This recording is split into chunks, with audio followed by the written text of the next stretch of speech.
Hi everyone, I just want to start off by saying that it is like 6:40 and the sun here starts going down around 7:30. So if the lighting changes throughout the video, that's just kind of like the sun going down. I do like to film my videos in natural lighting. I have a ring light up right now just to kind of keep everything bright and true to color. But yeah, if the lighting starts to change throughout the video, please don't mind that. I hope it's not too bad. But today I am going to be trying out RMS Beauty. The brand looked pretty similar to Glossier, so I figured I could do a full face of RMS Beauty and then do my half and half series, so half face Glossier, half face RMS. I'm going to start out by using my Glossier Priming Moisturizer. This moisturizer is just a very basic moisturizer and it's perfect for when trying new products. So I will start out with the Uncover Up Concealer and I am using 33.5. I am going to try and make a better habit into saying my shade names on camera because I've gotten quite a few messages from people saying that like they are very similar in skin tone to me and it bothers them when I don't say the name. So I'm definitely going to start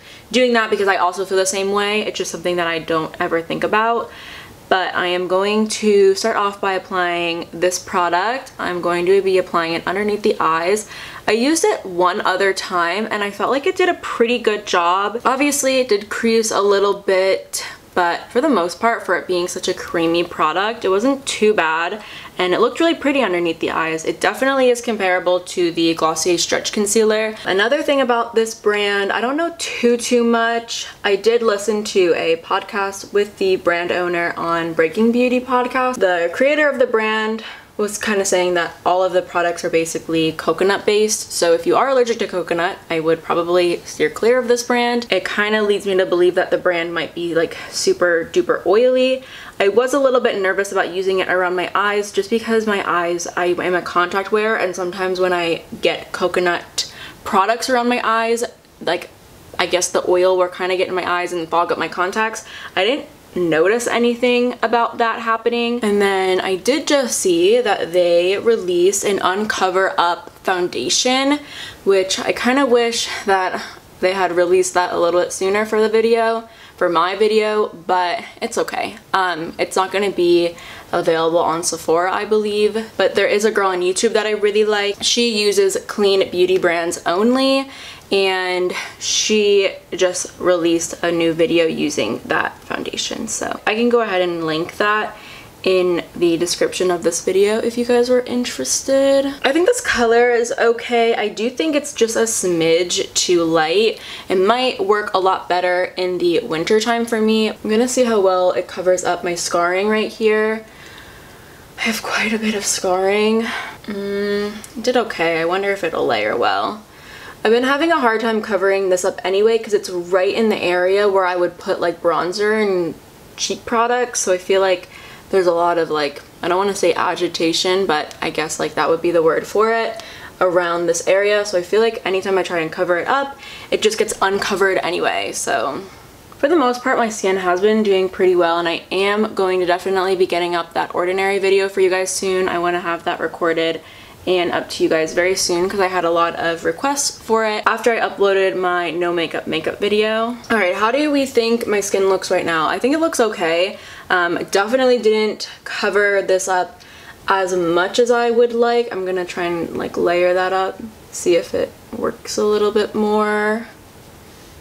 Yeah, I don't know. It did okay layering up, but I would really like it to be a little bit more. I did pick up their bronzer. They have this bronzer right here and it kind of looks a little bit scary. I did try and use it one time and it looked a lot better than I thought it would, but I'm definitely gonna ask your opinion on it and let me know what you think of it in the comments because it's kind of gray and I really don't like a gray looking bronzer. I do like my bronzers to have a lot of warmth in them, but it definitely looks pretty gray.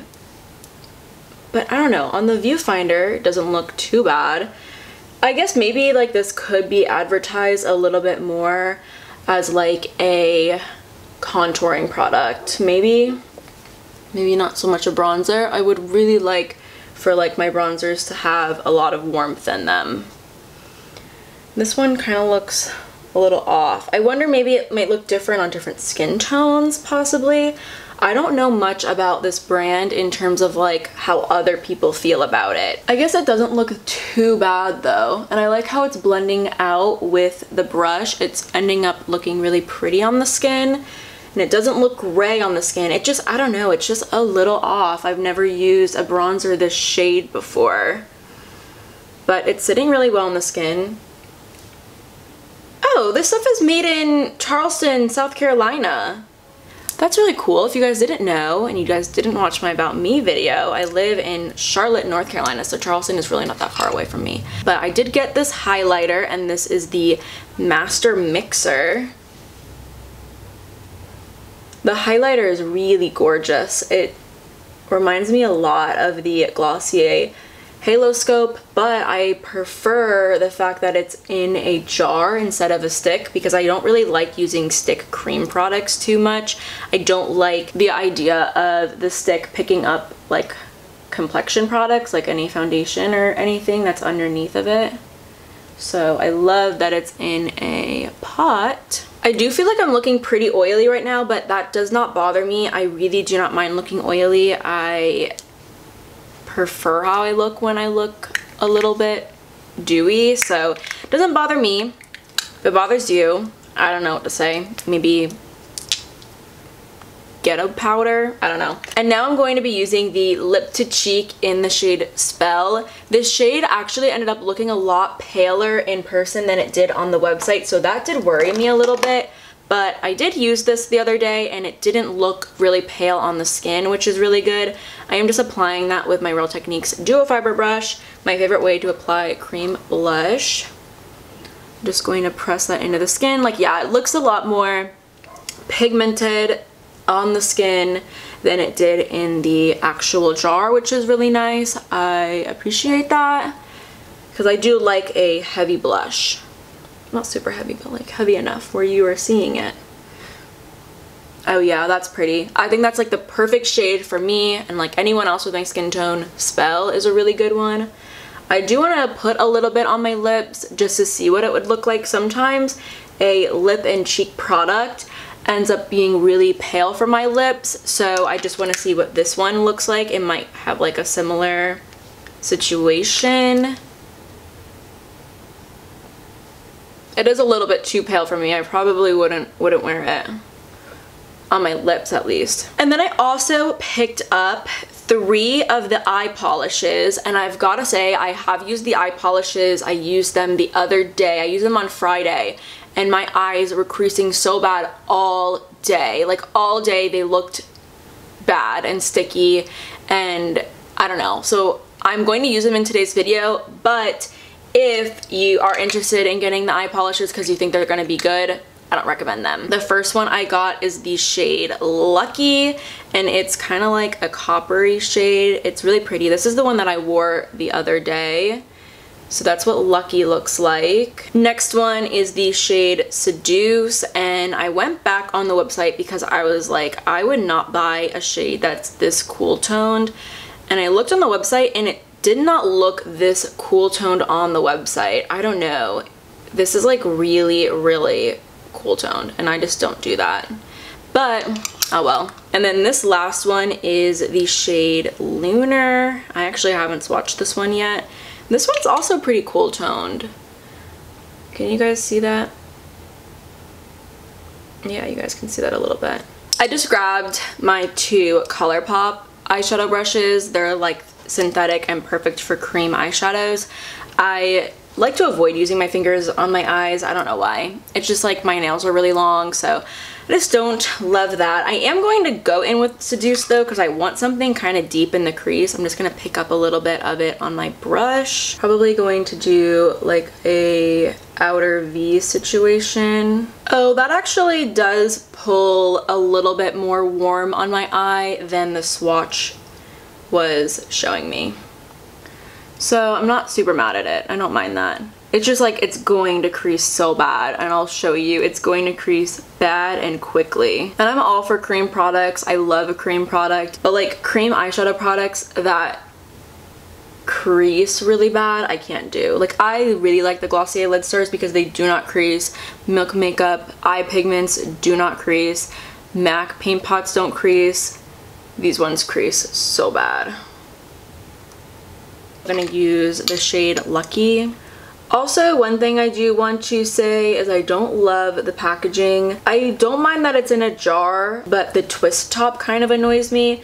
But I do believe the twist top is there for a reason, because like if you do one of those like open tops, you're using a lot more manufactured products. But the twist top is like weird because it's on a frosted glass, which is pretty, but like makes one of those cringy sounds. So I don't really love that. Just adding a little bit more of Seduce in my crease.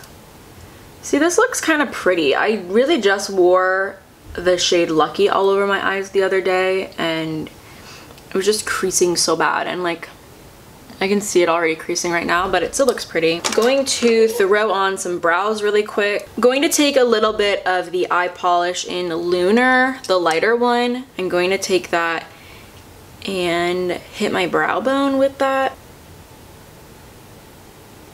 Ooh, pretty. Okay. I feel like on the little viewfinder, my eyes look dirty though.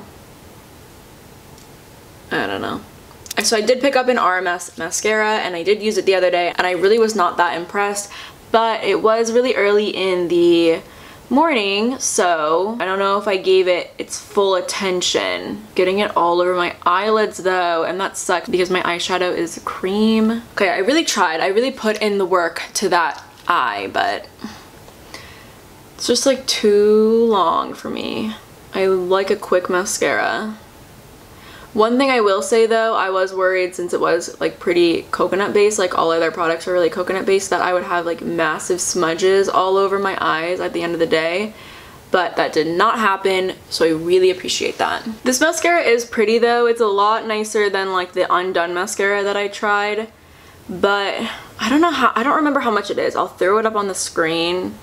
I doubt the price tag is worth it though, just because this brand was so expensive. Lastly, I am using their lipstick, and this is in Brain Teaser.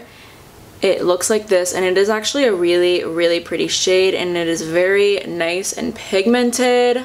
How pigmented is that? It's really beautiful. It does have like a little bit more of like an orange like swing to it, which I usually don't use, but it's very pretty, so.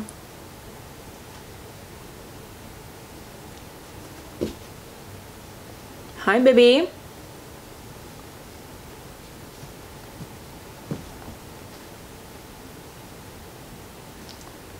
So here's the final look of RMS Beauty Full Face. The only thing that isn't RMS are my eyebrows. They didn't have any eyebrow products, but everything else is from RMS. What do you guys think? To be honest, knowing how expensive everything is and knowing there are other brands that you can achieve this look with without spending that much money, I don't think that a lot of these products are worth it. The Uncover Up Concealer is very beautiful, and I am excited to put it side by side to the Glossier Stretch Concealer, but the Glossier Stretch Concealer is way cheaper than the RMS concealer, so I don't know. The blush is really beautiful, and the cream highlighter is really beautiful. Two products that I'm definitely going to be using. I love a really beautiful cream blush, and the Spell shade is definitely it for me. I would even consider picking up other shades of it just because I love a good cream blush, and I feel like this one is that. But the bronzer I feel like is really weird, and it definitely like throws off the skin a little bit for me. Let me know what you guys think of the bronzer in that sense, but yeah, it does throw it off a little bit for me. I think that the lipstick is beautiful. It goes on very smoothly and it feels very comfortable on the lips. There's no fragrance to it, which is really good. The color is just like a little bit off of what I would usually use. It definitely has some more like orange and peach in it, whereas I go for more like browny pink, but still really cute. Definitely like would be more of a cute fun summer shade. And then as far as the eye situation, the mascara definitely looks a lot better today. It's a very natural, comfortable mascara, and it didn't smudge the one day that I used it. And then the eyeshadows, I say skip those. I really can't sit here and justify a price point like that for a cream eyeshadow that's going to crease so bad. Like, you might as well just put pigment and Vaseline on your eyelids. I just think like cream eyeshadows have come such a long way that there's like no excuse for what's happening on top of my eyelid right now. Granted, I do realize that those cream eyeshadows that do last a little bit longer might not have as good of ingredients, but in that case, then please come out with like a powder eyeshadow that works well, you know? Like, I just don't think that price point is good enough for something that's going to look really gross by the end of the day. So yeah, there are several things on my face right now that I would sit here and recommend to you and that I do plan on really enjoying past this video, but there are a lot of things on my face right now that I really wouldn't recommend just because of the price point alone, and I just don't believe that it's worth it. I do, however, think everything looks very pretty and I would feel very good about leaving the house like this. Like, that's fine. I don't mind if I have to take my fingers and kind of smudge my eyeshadow back out, but like if I did this look without the eyeshadow, I would be like, yes, this is perfect. This looks great. 10 out of 10. But the eyeshadow definitely like does throw it off for me, and I definitely do not think that those eyeshadows are worth the money. Anyway, you guys, that is it for me today. Let me know what you guys think and if you guys have tried anything from RMS Beauty and your thoughts on it, and let me know if this influenced you to maybe pick anything up or change your mind about something. If you're not already subscribed, I would go ahead and do that because I do plan on doing the half face Glossier, half face RMS Beauty, so that we can definitely see how those brands stack up against each other and especially see that uncover up versus stretch concealer. I'm very curious about that. But yeah, other than that, that is it from me today. Thank you guys so much for watching. Subscribe if you want to be notified whenever I post a new video, and then hopefully I see you next time.